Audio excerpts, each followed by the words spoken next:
Okay, so part one is putting the structure in place for your CV. It's very easy now online. Microsoft also have templates for CVs, and they have their place. I personally don't like them, and I'll explain why. The most important thing on your CV is the content.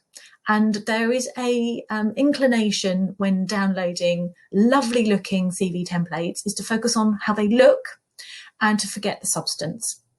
I would much rather see a CV that's been carefully thought out, is easy to read and is structured very simply, but where you've taken the time and energy to make sure you've got all the relevant information in it. If you are applying for a job, say in graphic design, then the style is much, much more important. But also, secondly, when you're applying for jobs now, you're doing it online, and often your CV will be imported into an application management system, whether that be with a recruitment agency or directly to a company. And sometimes those systems don't like over stylized CVs. They will pull and push all the data, and they make it very difficult to read. We have like a preview sometimes, and if there's been a lot of sort of through lots of colour columns and images, then it doesn't like those more often than not, and it will distort what you've sent through to us. So my advice is to start with a blank sheet and to put a very simple structure in place. We can make it look nice at the end, but I would avoid colour. I'd avoid lots of images. Please don't put your photograph on a CV, for example, and let's keep it nice and simple. Let's focus now on the content, which is the most important thing. And then the last video in this series, we'll review it, because you should always review your CV at the end, just to make sure that it's neat, tidy and easy to read, because the person that's receiving your CV during a job application process won't have a lot of time. They will make snap judgments. That might seem brutal, but it is a fact. So let's get the meat on the bones once we've put the bones in place, which are the following. So this is what you need on your first CV.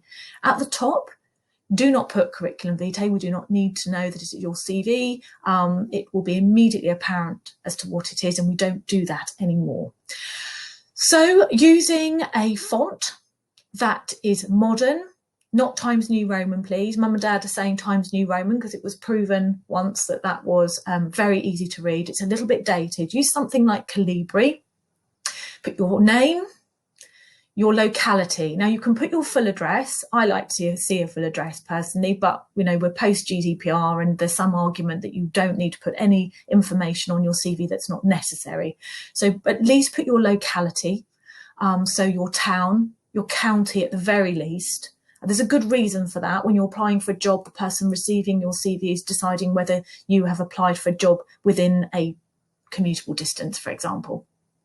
So your locality, your name, your locality, your phone number, please check you've done it correctly, and your email address. So that's at the top of your CV. And then I want you to put headings down the side, and we will start to add in the next few videos the detail to the headings.